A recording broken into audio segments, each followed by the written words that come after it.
Listen, before we start, we were wondering, do you have a preference how you'd like to be revealed? We haven't told our listeners who's judging our big annual competition yet. So we just feel like pop out of a cake or something like that. I was going to say, I've not bought any props or anything. Or parachuting on like a zip line. Yeah. I don't know about the extreme sports. Yeah, you can do some extreme sports. It'd be fun. Yeah, what do you fancy? It could be anything. Do they know who I am, though? That's the thing. They might not even know who I am. They might be sorely disappointed. Go, who? Well, who's that? They'll know who you are by the end of it. That's for damn sure. Fired out a cannon. Can you do that? Okay, being fired out of a cannon. Yes. Does that sound all right? Splat at the end. Yeah. All right. Brilliant. And the good thing, if it's like a loud cannon, it will drown out all the people going, who? You won't be able to hear them. Exactly. And my ego will remain intact, but Absolutely. my body will have been smashed to smithereens. Great idea. We'll do that then. Brilliant.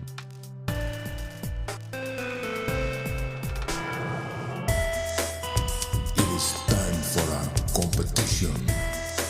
So if you're wishing to be fishing in our pond of glory, we'd like to hear your story. Unless it's very boring, then don't send any more in. But I'm sure it will be great. So don't be late.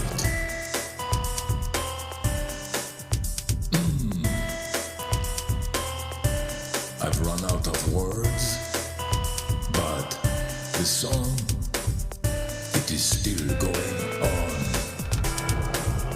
Now it has stopped.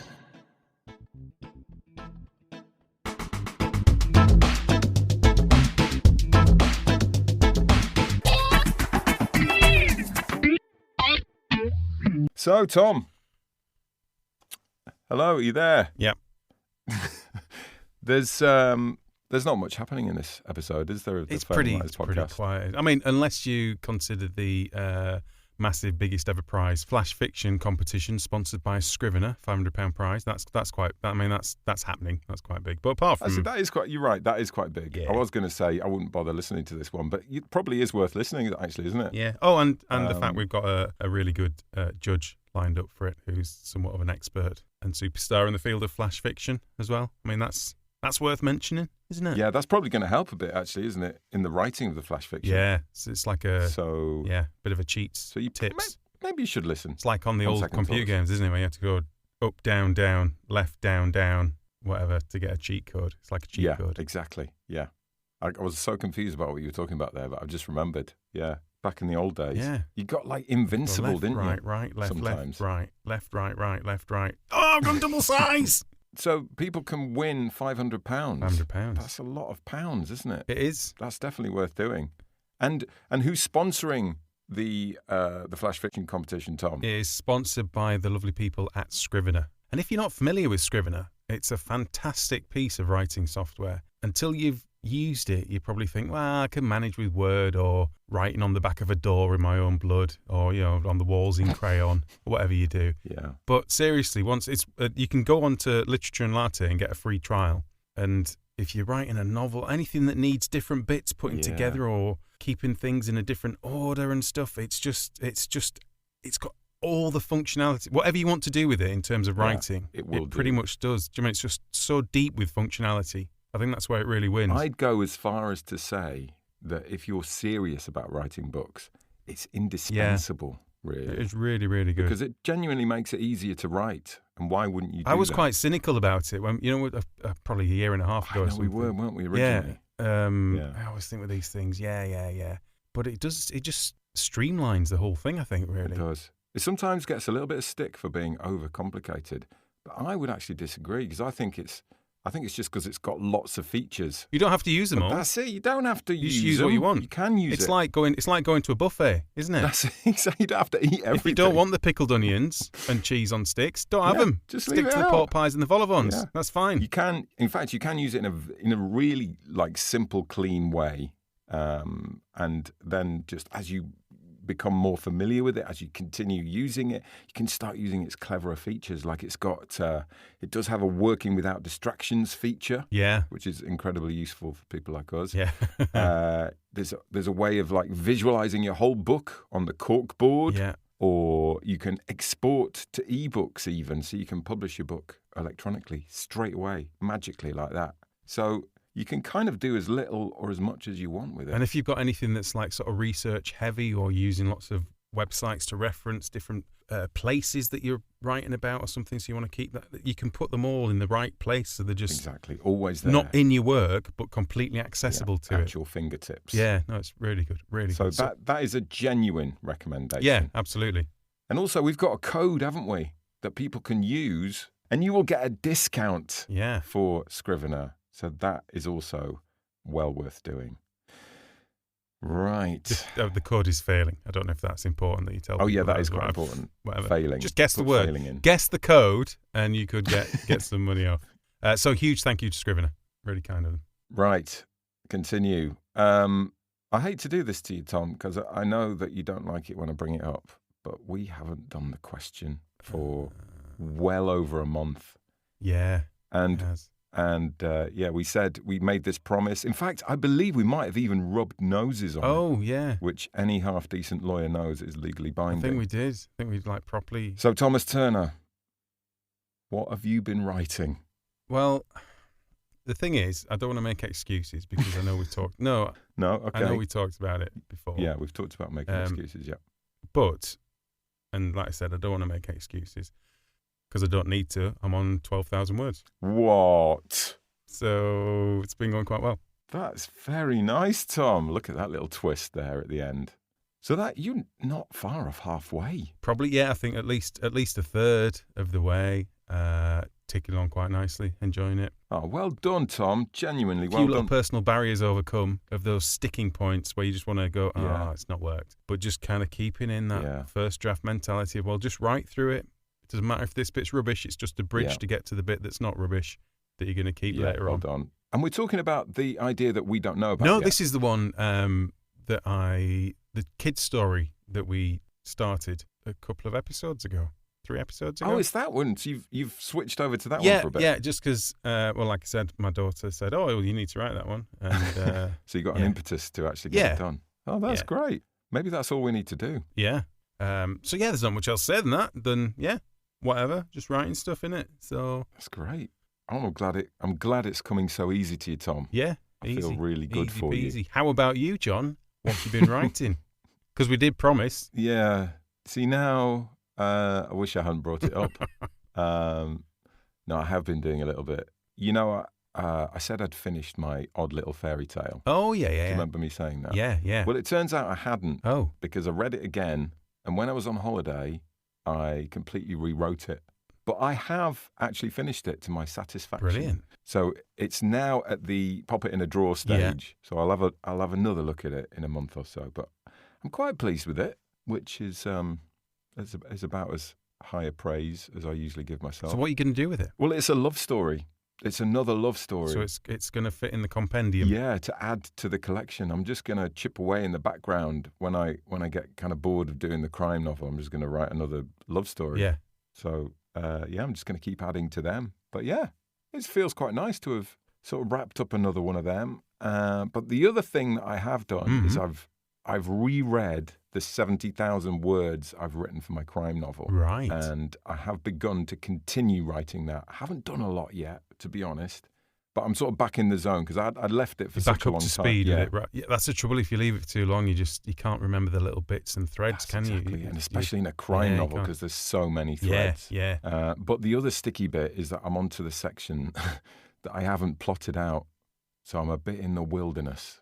Do you know what I mean? Let's call that the exciting bit, Let's John. do that. It's like isn't it? Being out. Yeah, it's like being out in the wild. It's like bivouacking. The discovery. Well, it's hard. But exciting. Exciting. That exciting. Yeah, that exciting, John. Yeah. So it's the discovery section, isn't it? It is. But it's like I was saying before, it's quite hard to keep all the threads in your head at the same time. Yeah. So now I'm thinking maybe I will just outline the end, but do it now. If you know what I mean, could do. Carry on. And that can be as loose or detailed as you like, just to give you just a bit of guidance. That's what I feel like I'm lacking. Yeah. brilliant. So yeah, Well, it's not a great display of productivity regarding writing, but as the excuses are popping up in my head again.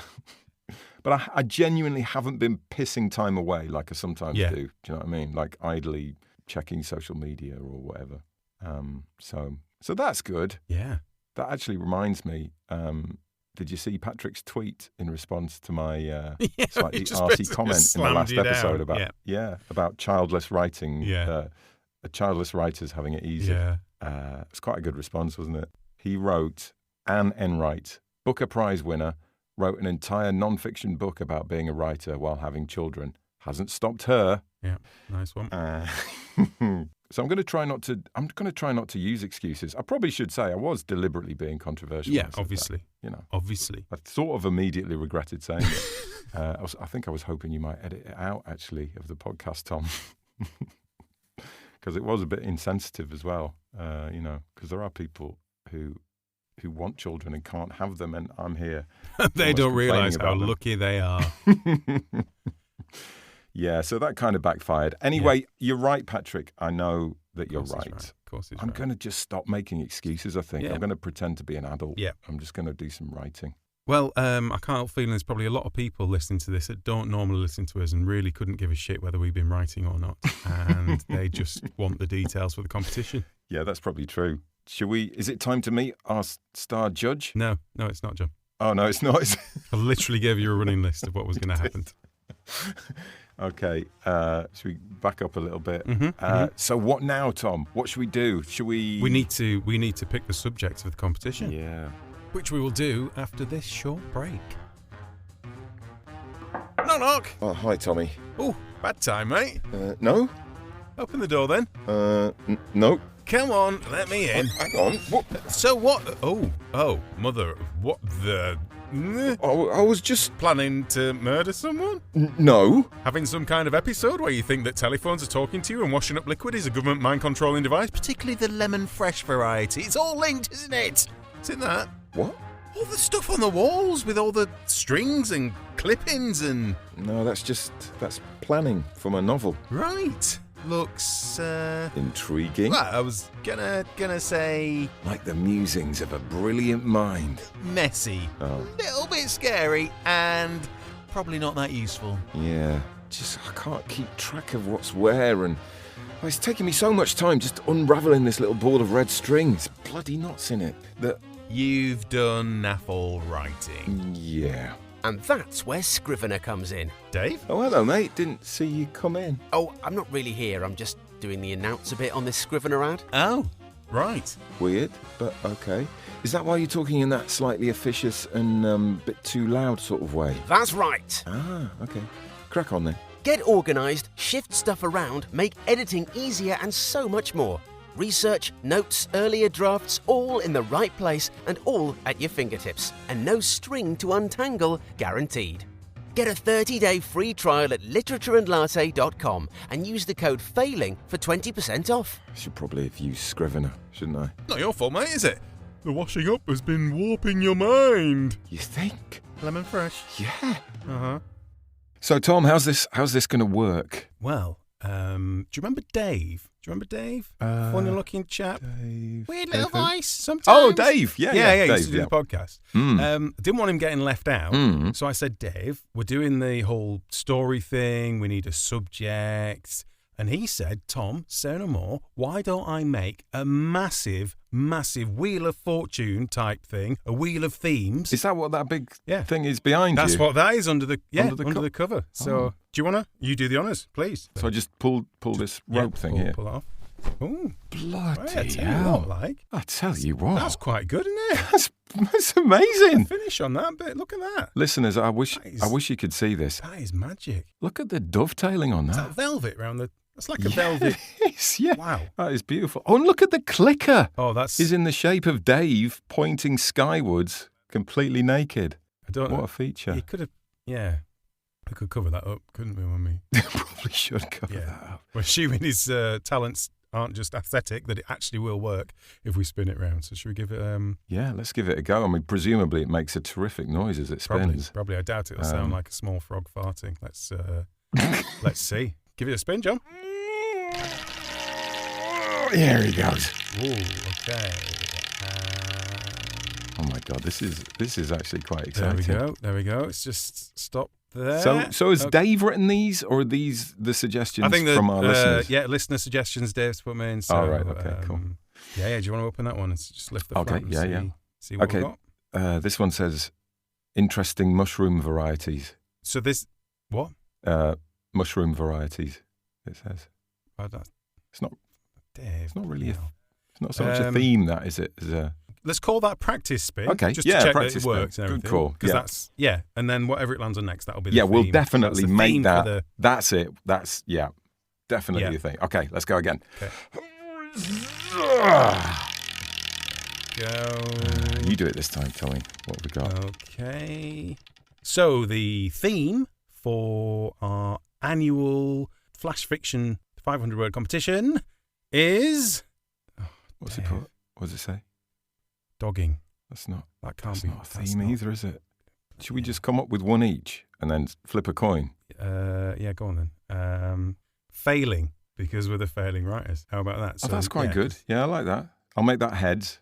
And I'm going to go with birthdays. Oh, I quite like that one. Yeah, it's quite or open. Or the birthday. Better than anything Dave came up with, isn't it? So, what was he doing? Give him one, John. This one here says loft extensions. See, that's not a theme for a story, really, is it? Owl pellets. What is that? How can you write? How can you get a story? How can you weave that into a story? Trout farming. Anyway, this one. I'm glad we sacked him, to be honest. Yeah. Right. So should we flip this coin then? Yeah. So heads is failing. Yeah. Tails is birthday. Let's see. All right. Let's do it. It's heads. Failing. Seems apt. Well, it fits in, doesn't it? It's good. Fit in quite nicely. Good marketing-wise, wasn't it, to tell everyone it's about failing? Yeah, perfect. Could be anything, that, couldn't it? Could be failing at something. Could be you can come at it sideways from underneath. Could be a failing body part causing a problem in a romantic relationship, couldn't it? Could be anything. It could. Although the theme isn't dogging, so it might not be. No, I like that. That's good. Yeah. All right, we've finally decided. That's perfect. Now we can move on with our lives. Yeah, we'll have a little sit down, we'll have a little break now, and then we'll come back and we will tell you the phrase that needs to be included in your failing story to enter the competition. Fun times. Might give Dave a quick call as well, just to give him a piece of my mind.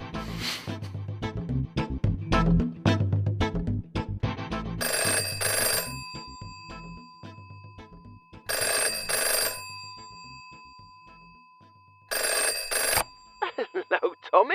How are you doing? Dave, we've just been having a go with your wheel of themes. Oh, yeah, it's a good bit of carpentry, that, wasn't it? It was well made. Thank you very much.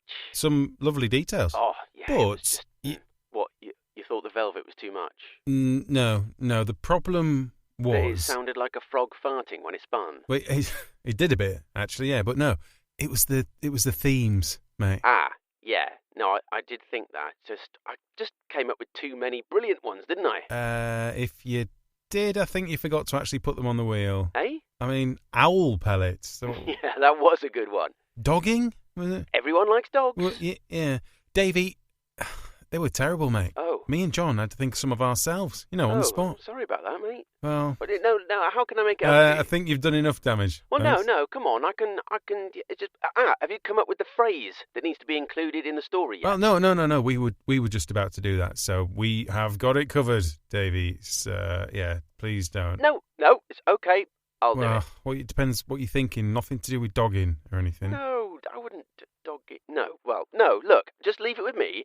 I'll email it to you. Well, we need it pretty quick, mate. We're going to do the reveal of the phrase in literally 2 minutes. So no problem, mate. I'm on it. You sure? Not a problem. I am you on sure it. You can fit it in? Of course, yeah. Look, I'll get it back to you in the shake of a guinea pig's tail. Go on, run. Guinea pigs don't have Dave?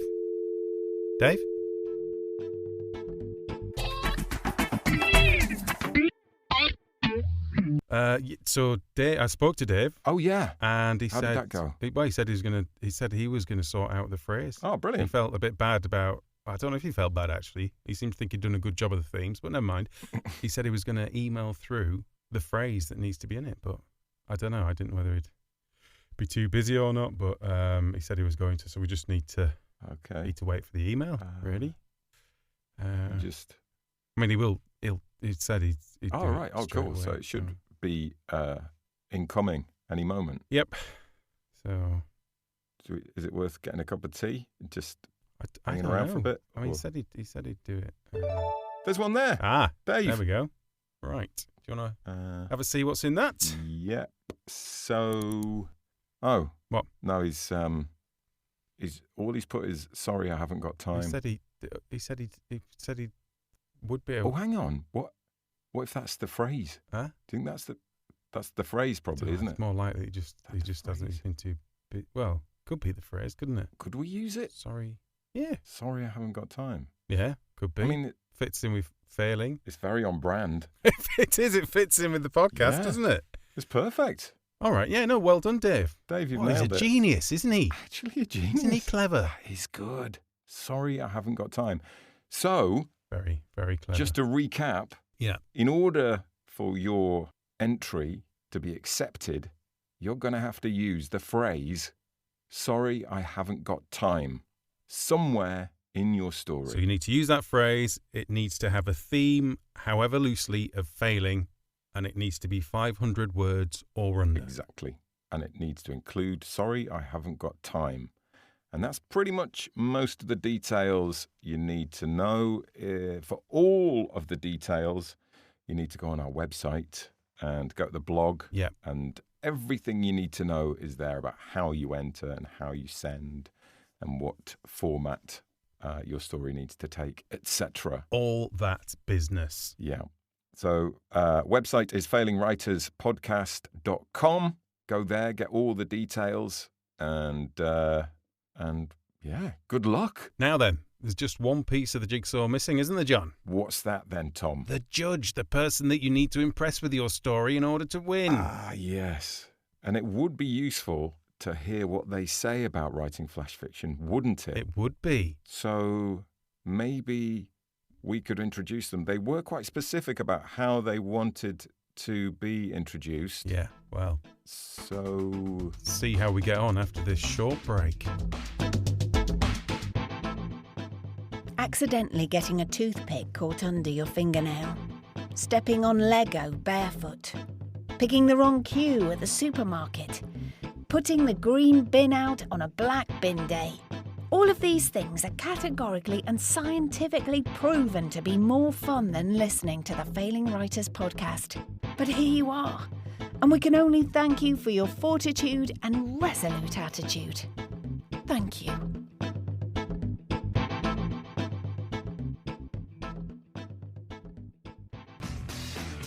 And now, here she is, ladies and gentlemen, making her way towards us via a series of dangerous-looking sports.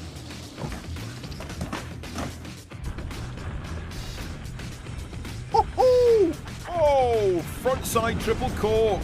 Nice, nice. Yep, we're hearing she's arrived in the firing zone, about half a mile away from Failing Writers Towers here, and I can see her on the monitors getting ready there. Yep, she's being loaded as we speak into the cannon by Dave. Nice work, Dave. All right, he's giving us a thumbs up. Right, David, light the fuse. 3, 2, 1. 1. Ladies and gentlemen, please put your hands together for our multi-award-winning flash fiction fanatic, our star judge. It's the one and only Kathy Hoyle. Hello, Kathy. Hello. How you doing? I'm good, thank you. I'm really How lovely to see you. What an happy to be entrance. here. Thank you. Yes. Just, I need a moment to recover, but... Yeah. You sound very calm for someone who's just been shot out of a cannon. I'm very zen. I'm a very zen person. So, Kathy, your specialism when it comes to writing is short form fiction. Yes. Obviously, particularly flash fiction. Yeah. What got you into that? Why go short? I'm far too lazy to write a novel, is the honest answer. I have tried in the past and got maybe 20,000 words in and thought, no. I thought you were going to say 500 words in. No, one time I got about 20,000 words and I just thought, oh no, this is not for me. I like fiction that just punches you in the face.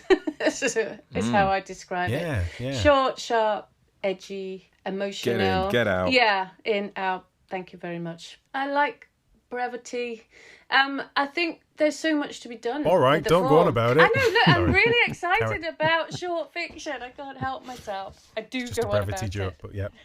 Oh, sorry. Yeah. Do you read? Put it back in the cannon, John. Come on. Back in. She's not. It's quite late in the It's late. for a bit of Hey, don't worry about it. Not the sharpest tool in the box. And this is the lady that's judging your stories, people, by the way. Sorry.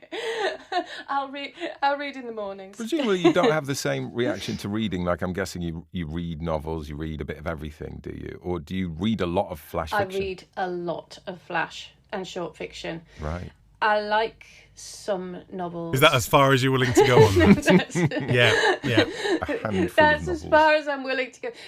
I used to read only novels before I became a writer. Oh, interesting. It's interesting, yeah. And I would read anything, any genre, any kind of novels. And I loved reading novels then.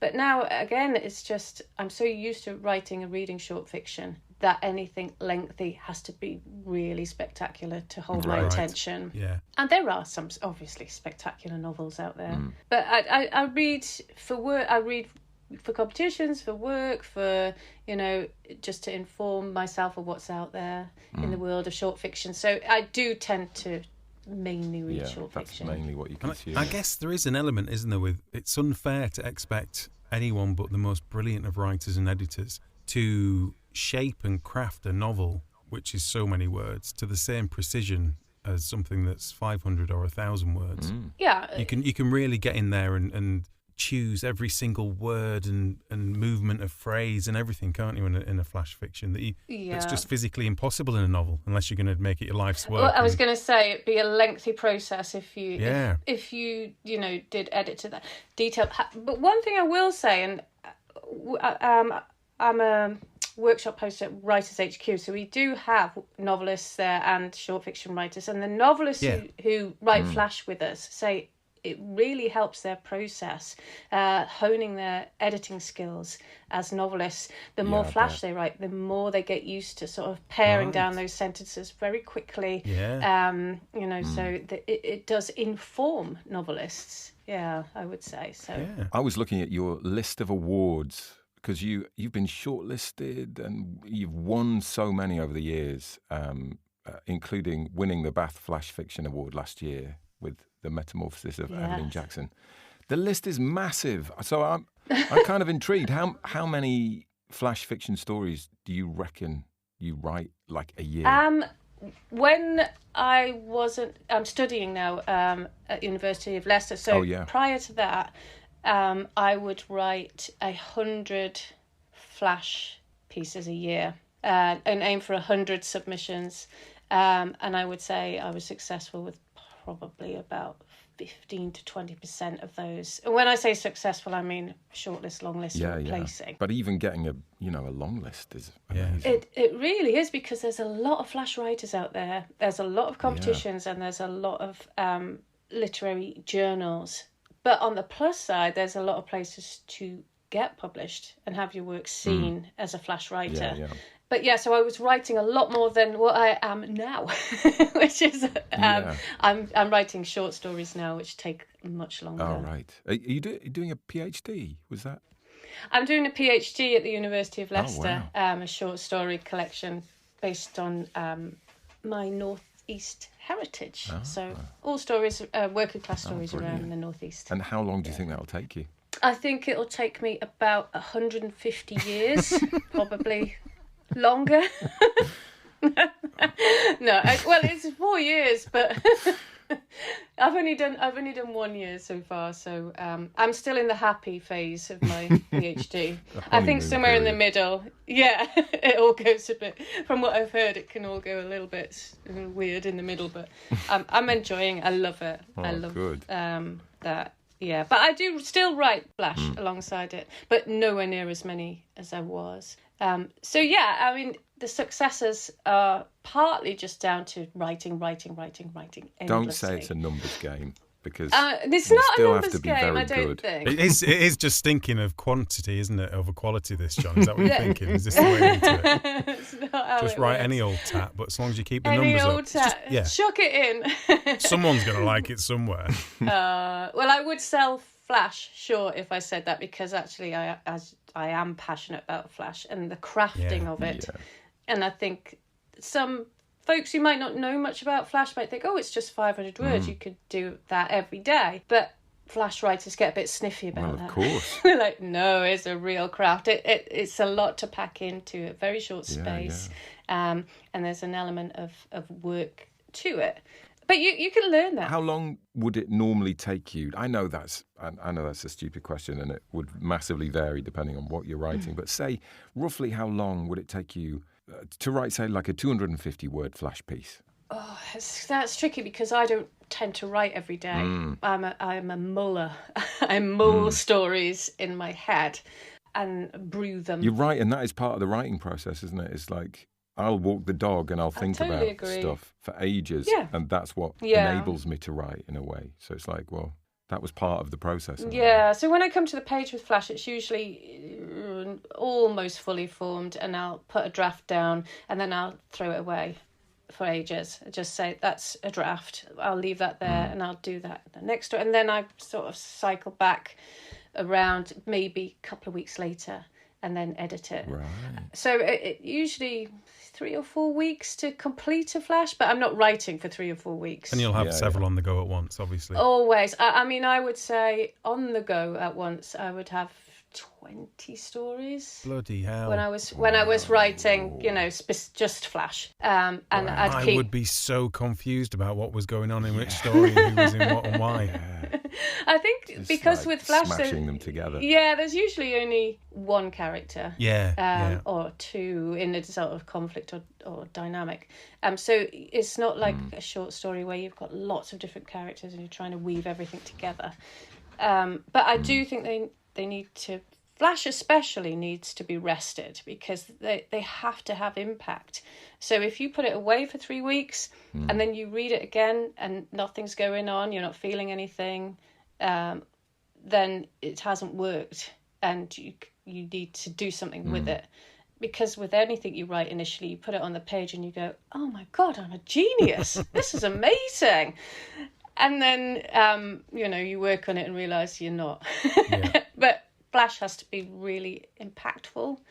So I think that kind of process of writing it, leaving it, and going back is really important. That's interesting, yeah, because we talk about doing that with novels, put it away for a bit and then reread it. But with Flash, I've not heard that before. I think that's how I tend to work. I mean, I don't know if that's correct or if there's a correct way to write for anybody. Good. It's so hard to be objective, isn't it? I think one of the problems as well is that when we've done a couple of Flash fiction things, but they've been 24-hour competitions, so you don't have the luxury of putting them away. You just have to go, that's fine, whatever, good, finished. I mean, there are competitions like that. There are quite a lot actually of competitions like that. But I would say come to those competitions with something at least half ready made, because it's if you want to write a really good Flash, you've got to do the same as any other writing. Is work on it, edit it, think about it. What am I doing here? Again, lots of Flash writers could get a bit sniffy about. It's not just a quick fix. Well, it's bloody hard. It is really hard. It is hard. When I first started writing, I was really crap at it, and I wanted to be really, really good, and I wasn't, like with most writing, and I kept sort of thinking, what am I doing wrong here? And the only way I learned was to read lots of Flash. And read it in the good places. Smoke Along, Wigleaf, all the reflex fiction long lists, Bath, places like that.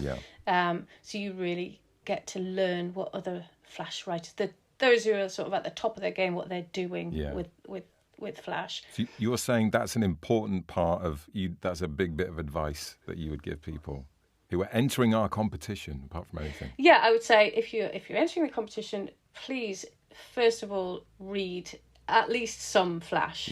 For sure.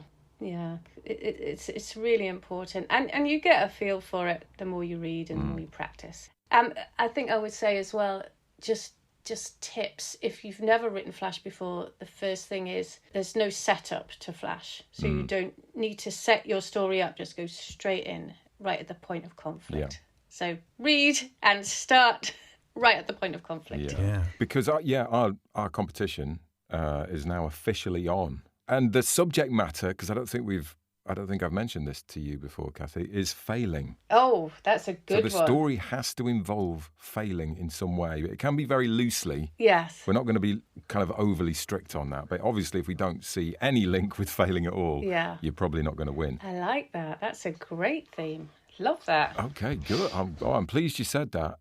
That's good. Because I was going to say, what do you think, kind of off the record? No, I like it. But that's fine. We'll keep that We'll in. do it on the record. She likes it, John. But for you, Kathy, what are you really looking for in a great flash piece? Or maybe the question should be, what do you not want to see? I don't know. That's easier. What's going to go straight in the bin? No one goes in the bin. No, you won't go in the bin. We love flash writers.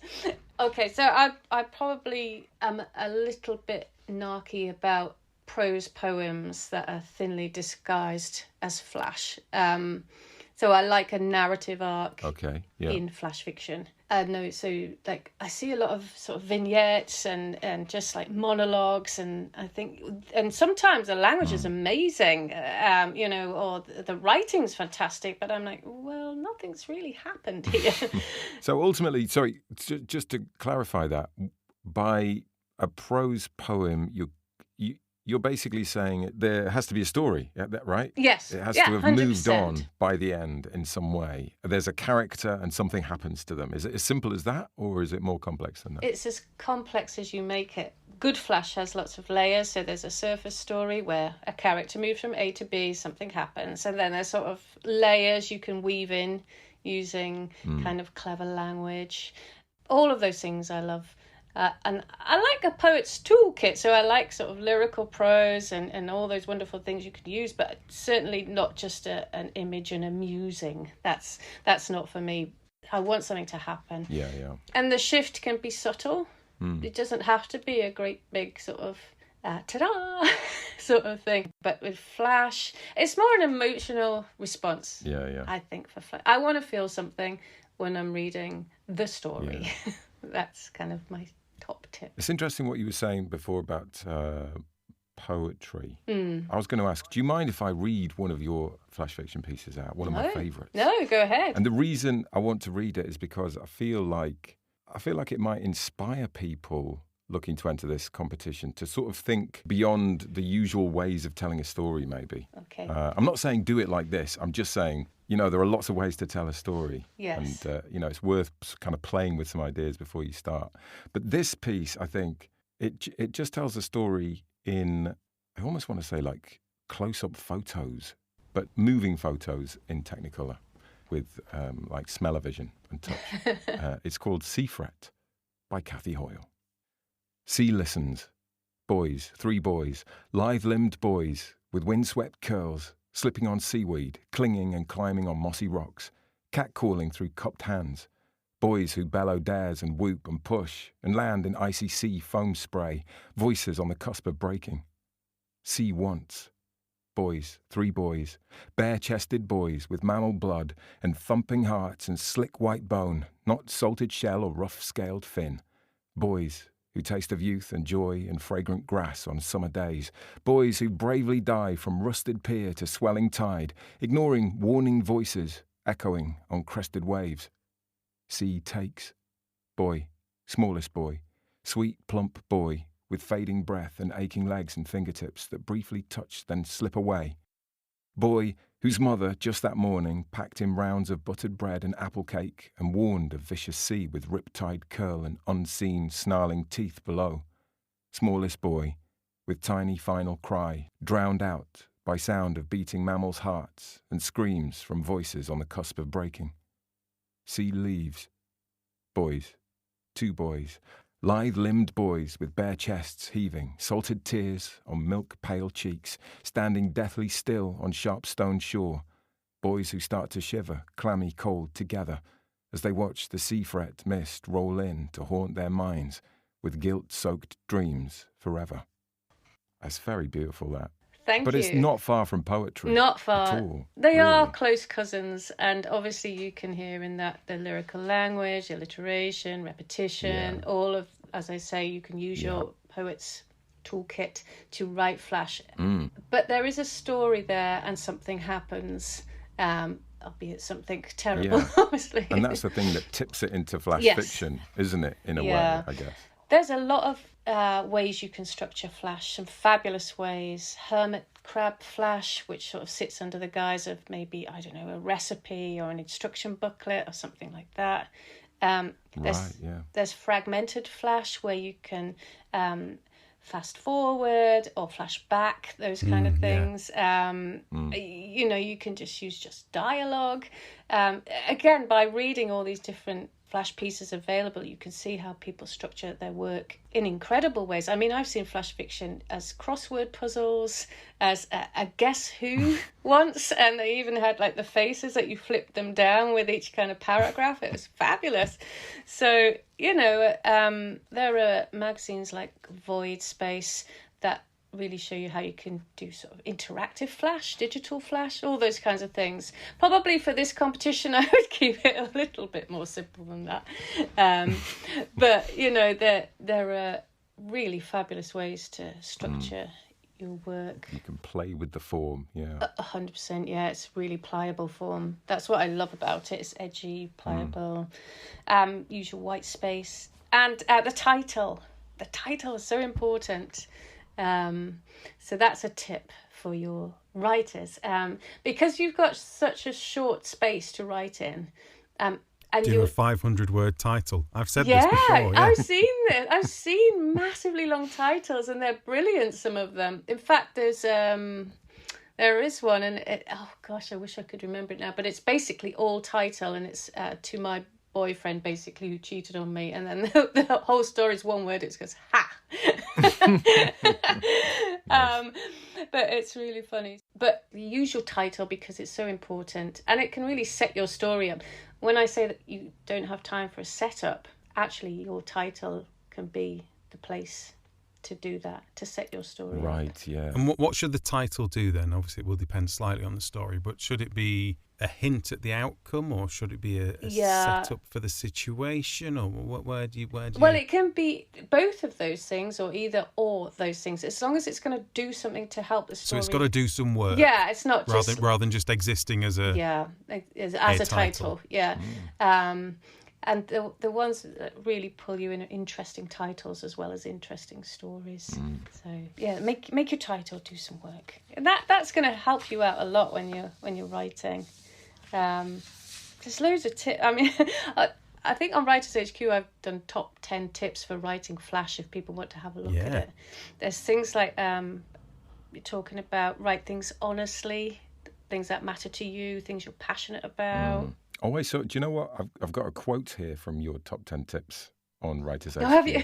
And I thought it was brilliant. It was emotional resonance is key. Yeah. Go to the places you don't want to visit and write about that. Yeah. I thought that was brilliant. There's an element of bravery in Flash because you've got such a short space to make an emotional impact. You've got to go there. That is the place. and some people are really hesitant about that. But the stories that I've had most success with are talking about, you know, my own fears. So Eveline Jackson is about a young girl that something terrible happens to. And I've got daughters that age. That would be my worst fear. So that's what I'm putting on the page, you know, under a guise, so to speak. But write those things, because they're the things readers will understand. But that's why it's hard to write those things, isn't it? Because you do have to expose yourself. You do have to kind of take the veil off a little bit. But the beauty of that is, we've got characters who can do that for us. Though we can hide behind the character. It's not us. It's the character. Yeah. But you could use specific details from your own lives, put them into your fiction. That makes things really interesting. You know, maybe one incident that happened to you. You could start building your Flash around that. What if your life's really boring? Does that then makes it more difficult? Just write about it Everybody feels something, though. Yeah, no, I think all of us as human beings have felt something in our lifetime, and write the thing that made you feel the most. And to be fair, with the theme of failure, there's a little bit of a gift in there, isn't there, for being able to tap into some emotions one way or another there. Yeah. For sure. Kathy, you were saying before, you often run the Writers HQ Flash face-off evenings. Yes, which I've been saying we need to do, Tom. Yeah, yes. For the podcast. I don't know. But it sounds like great fun. Tell us how it works. How does Flash face-off work? It's brilliant. I wish it was my idea initially, but it wasn't. It was Joe Gatford, who's the founder of Writers HQ. But I kind of, said, that's mine. I love this. I'm going to do this every Friday for the rest of my life. So on Saturday mornings, we post prompts up on the Writers HQ website, picture prompts and quotes, and invite people to write 500 words, which they post into the forums, and they get feedback from their fellow flashers, which is great because, you get so much help editing the pieces.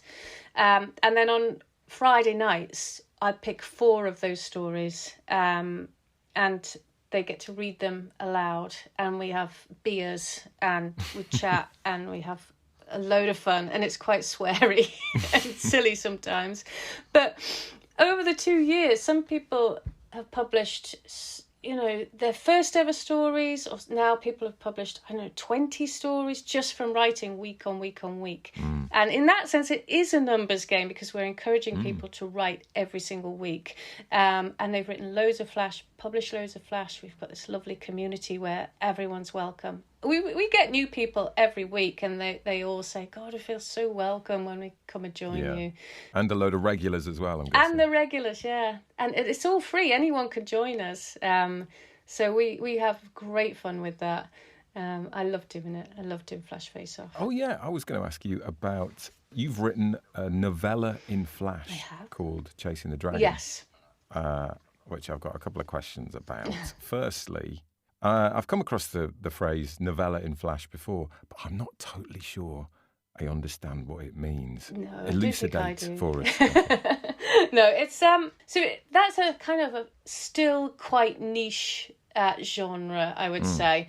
It's basically small stories, or flash stories that all kind of join together under the umbrella of a larger story, is the way I can describe. So the more of the shorter stories you read, the wider picture sort of opens out, and you get the full view of the novella. So they're like very short chapters in a way, but they're not necessarily chronological. They just inform a longer story or a bigger story, a wider story. Is it like, to use stop me if I'm getting too academic with this metaphor, but is it like the game show Catchphrase that used to be on ITV? It's exactly like that, where you can reveal one square and you might be able to guess what Mr. Chips is doing. Yes. But you can reveal some more and you definitely get to know. Yes, absolutely. And sometimes it looks like Mr. Chips is doing something. There's really strange. All right on the night. Yeah. And suddenly it's revealed. Just stroking his cat. Yeah. Exactly. But it was something that I wanted to have a go at. I found it really hard, actually, to write a novella in Flash. And there are people out there who write them all the time. But I found it hard. I loved it. I loved the challenge of it. Not sure I'd do another one. but it's been really well received. So I'm really happy with, the people who have read it have said that they've liked it. It's quite, if folks are going to look at it, it's quite fierce because it's about the Vietnam War and there's a lot of swearing. It's quite graphic in places because I like to write jolly stuff about trauma, but it was interesting to do as a challenge. As a writer, it was interesting to do. That sort of brings me on to the second question I had about it, because it is written, or at least it begins from the point of view of a young American man, TJ. Yes. How did you find that voice? Because it seems to me, at least, it was very authentic, very authentically kind of small town backwater US. Yeah. Where did it come from? It just makes me laugh when I honestly answer this, but Dolly Parton and Tammy Wynette. That's what we said. We were talking about before, and I said that's probably what it honestly, is. It's obvious. It's obvious. Of course it is. Because why wouldn't she be connected with Texas and the Vietnam War? No, I have listened to country music all my life. And so you were channeling. I was channeling the country stars. This sort of country voice, and then I had to have somebody from Texas read it because I thought, are they just going to think I've lost the plot here? But they said, no, it's really good. It sounds like it does sound authentic. So how much did they change? Not a lot. No, not a lot. So wow. I have Brilliant. to thank Dolly Parton for my novella. And anyway, the folks who know me, I am a huge fan of Dolly Parton, and I have no shame in saying it. Who isn't? I love her. She's amazing. My spirit animal. Yeah, I became a writer because I couldn't be a country music star. So I think if anyone wants to win this competition, they've got it all set out there, haven't they? They need to make it about some kind of country music theme, about failing in country music, yes. And then with a massive long title. That's important. Yes. You know that some people are going to take this very literally, Tom. I don't mind that though. I'm up for reading that. I have to say, I'd quite like that. No, we're not. You can write whatever you like, folks. We're not guiding you in any way. I'm open to all kinds of interpretations of failure. Good. What is the most useful bit of advice that you've ever had regarding flash fiction? Because you must have talked to a lot of people in the flash world, or maybe just writing generally. But is there a bit of advice that sort of is stuck in your mind, and you're like, yeah, thanks for that. That was a good one. I think I'm gonna quote Jo Gatford, who's been my mentor, and obviously she's the founder of Writers HQ. She always says, write about the fundamental nugget of truth. And basically what is hitting you in the heart, write about that. And it's a little bit cliched and a little bit kind of like, what does that mean? Because it means something different to everybody. But write about a thing that makes you cry or laugh or feel joyful or feel something. It has to be there, otherwise the writing has no energy. There's nothing. You can write using wonderful language, and you can use imagery, you can use all those wonderful things, but if I'm not feeling anything, then it's nothing. It's not working. So yeah. Great advice. Yeah. Great advice to end on, I reckon. Unless you got anything else, Tom. No, I was just going to thank Kathy again. You're very welcome. So we look forward to speaking to you in.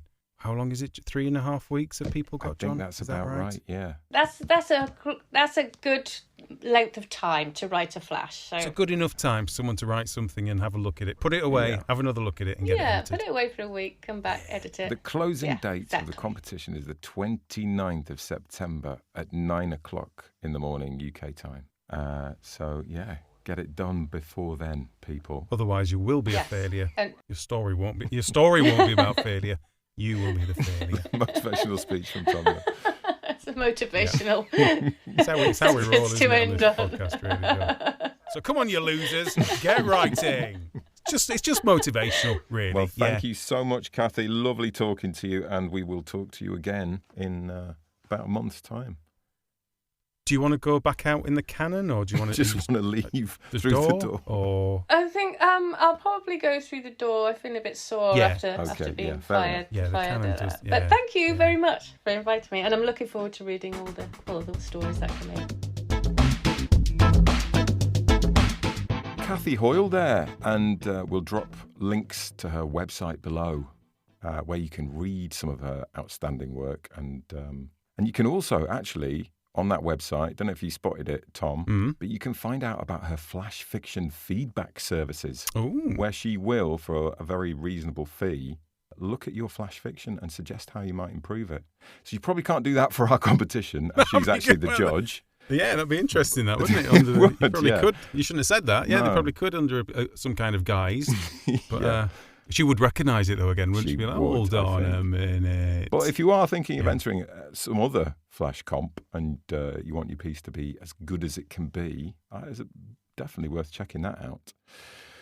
So, Tom, the Failing Writers £500 500-word flash fiction competition in association with Scrivener is finally underway. It is. It's literally happening now, isn't it? That is very exciting. This is honestly one of my favourite times of the year. Yeah. Can't wait to read your entries, people. It is fantastic. We say this every time, but I remember the first year we ran it.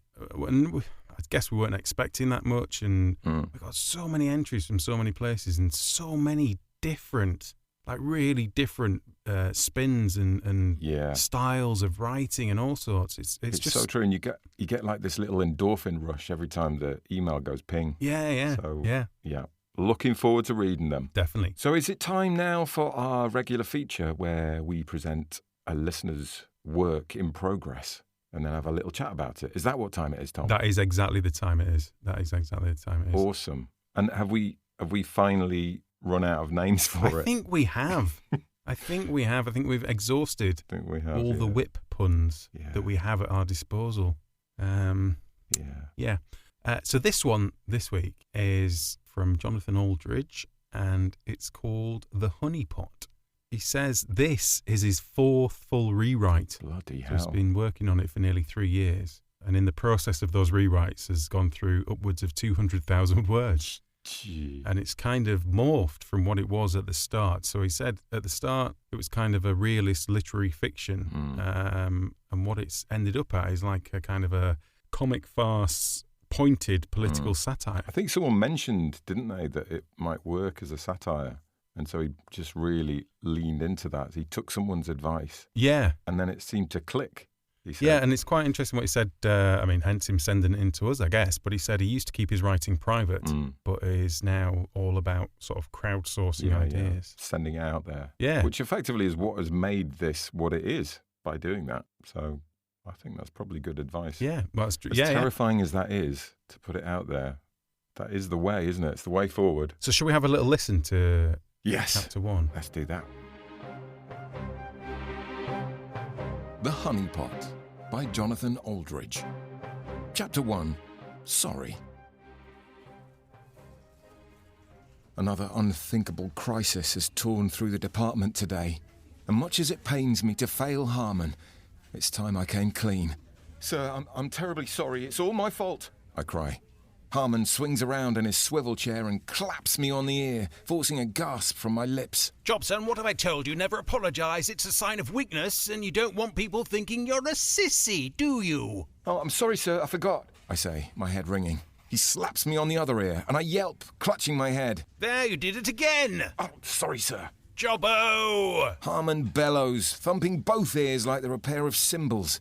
My head is throbbing. Sir, I'm sure it won't happen again. That's the ticket! Harmon leans back and crosses his arms. Now, what the devil is this about? Tomothy and Eleanor are watching me side-eye from their swivel chairs, and I shoot them a glance which says, "Look and learn."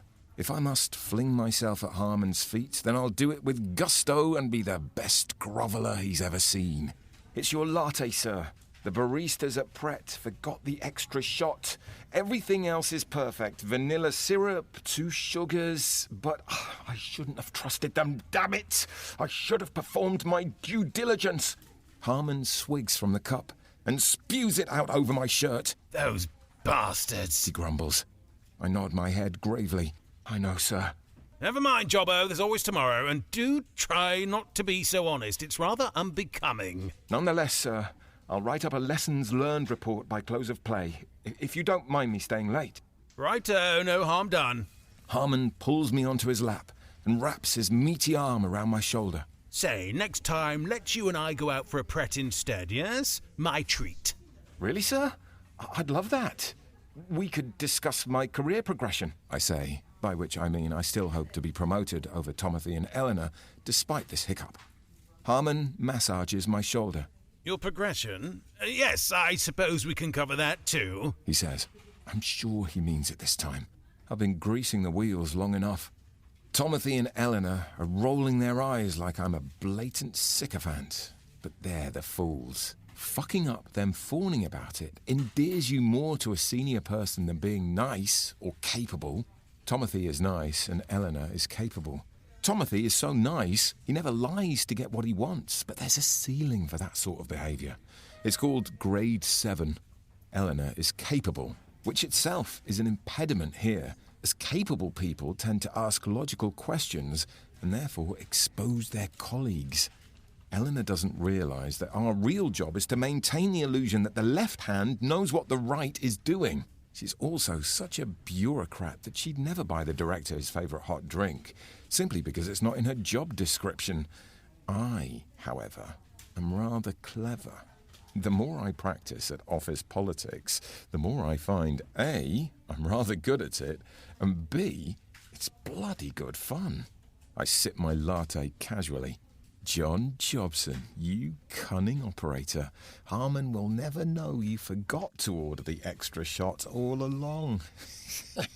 Sit down, Jobbo. Harmon says, wheeling over a swivel chair. Let's brainstorm. Absolutely, sir. I have many ideas. I sit facing him. Brainstorm about what? I'll tell you, but this is highly confidential information, yes? Harmon booms across the office. The minister is in hot water. He's down in the public opinion polls. The media are ignoring him. The PM has essentially forgotten about him. And there are rumours of a cabinet reshuffle. He's heading for a nervous breakdown or, worse, irrelevance. I thought the migration and refugee bill was getting him back on the map, I say. Nope, that sank like a sack full of foreigners. We made the bill as outrageous and dystopian as possible, but nobody noticed or cared. I scratch my chin and frown, giving the appearance of deep thought. The minister is awfully nice, and he means well, which is a big problem. Harmon says. It makes him easily led, and that makes him dangerous. It's vital I keep him under control, so if you see him unguarded, then fetch me right away. Yes, sir. Excellent idea. Now, what he needs is a hook. Harmon continues. A crisis. Something terrifying and unlikely, and a little bit sexy too, which will put the scares on the public and turn all eyes on us. Yes, I say. But what? Suddenly, a fast streamer flies down the corridor and screeches to a stop in front of us, bent double. Sir, a big buzzing, a buzz of big... He pants. Harmon and I stand up, and Eleanor and Timothy leave their swivel chairs. What's that, young man? Harmon says. A swirling swarm of... A significantly sizable swarm of... Take a deep breath, then out with it. Harmon barks. They're quickly closing in on... There's a cornucopia at the Cornish coast of... Can anyone make head or tail of him? Harmon looks at us and we shrug. What a farce. Really reliable reports from the regions of... Harmon sighs. This could take a while, Jobbo. Fetch the sherry from my office, yes? Yes, sir. Excellent idea, I say. But barely have I turned to dash off than the fast streamer cries, "Of bees!" Righto, which one of you wants to... Harmon says, but already I've shot my hand skywards, stretching my shoulder socket until it aches. Righto, Jobbo, but do try not to be so eager. Yes, sir. Excellent idea, I say eagerly. Chapter 2. Nothing? I do enjoy a crisis. I can drop my entire business-critical workload to do something even more business-critical. The implication being that what I was working on wasn't business-critical after all. Of course, I furrow my brow in the meeting room as we all pretend to be concerned.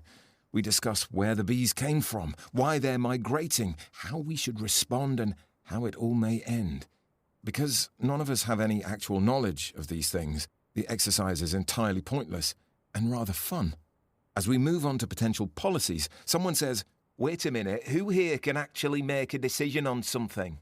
We look at each other blankly. No one higher than a middle manager among us. Suddenly the door swings open. A short, fat man with tousled hair tumbles into the room, calling back his spads in the corridor. What, in here? But have I been briefed? How will I know what to say? Then the minister turns to us, clears his throat, sits down firmly and tussles his hair again. What here, everyone? Carry on. To think, lowly Jobson meeting the minister. I'll dine out on this for months. I sit up straight and try to hide my smile behind a serious face. We appraise the minister of the facts so far, and he nods sagely. From the U.S. across the Atlantic, you say? He muses. Well, who can blame the bees for hopping the pond? The states are inhospitable, the media is biased, the culture is vulgar, the healthcare is privatized, they import their food and energy and export nothing of value. And don't get me started on the politics. What a circus!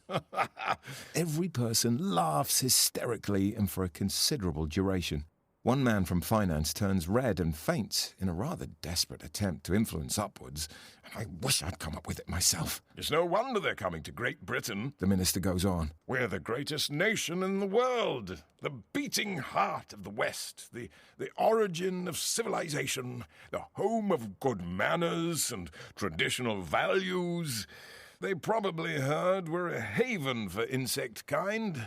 And I bet our meadows are more appealing and our flowers far yummier than the Yanks, no? Yes, Minister, absolutely, Minister, we say.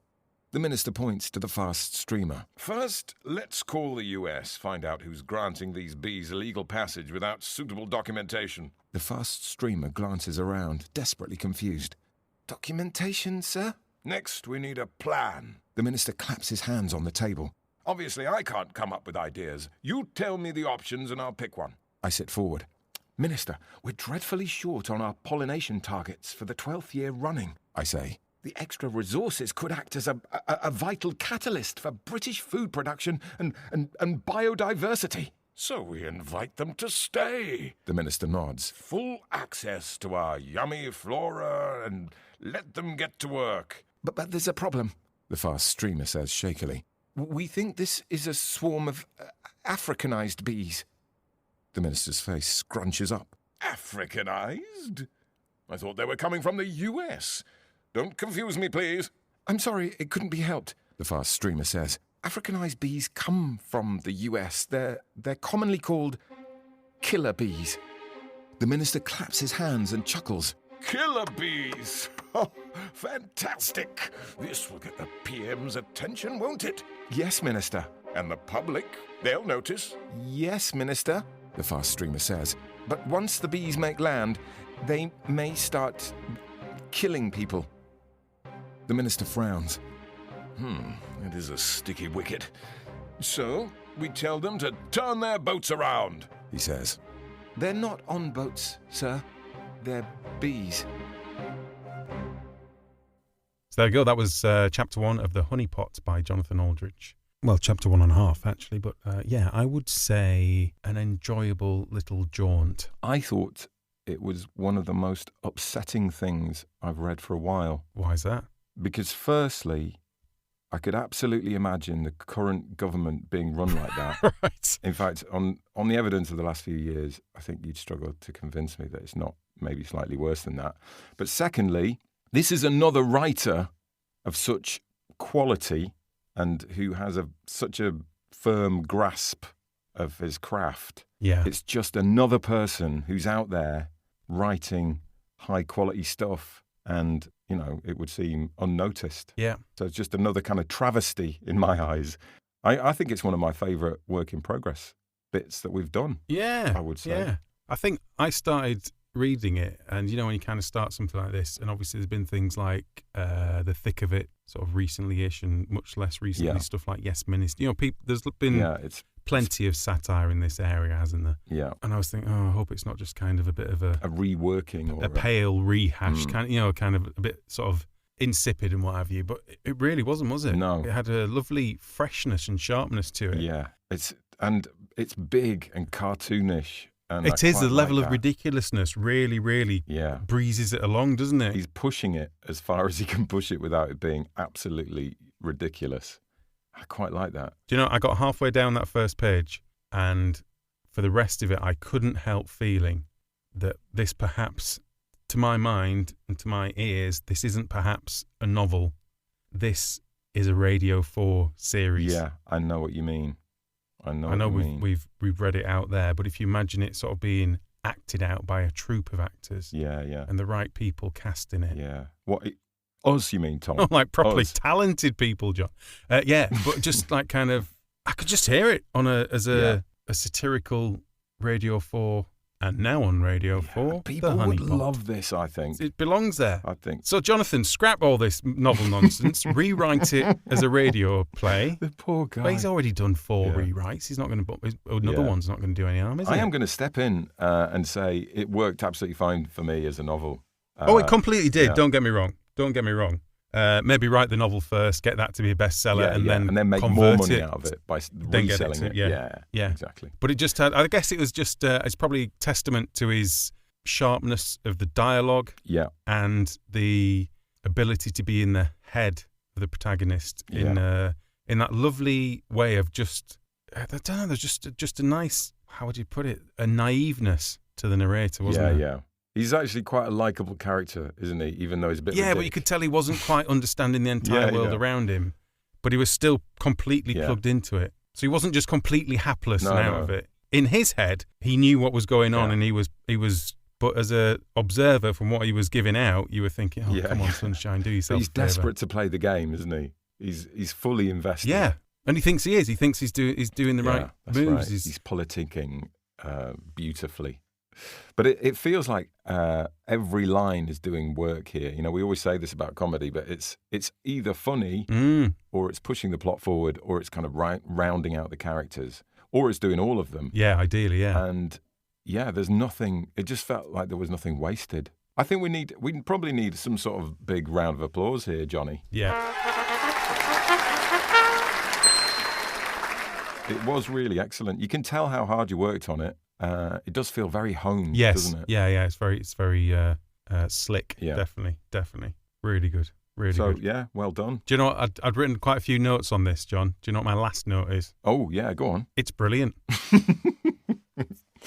Yeah, I would totally agree. I thoroughly enjoyed it.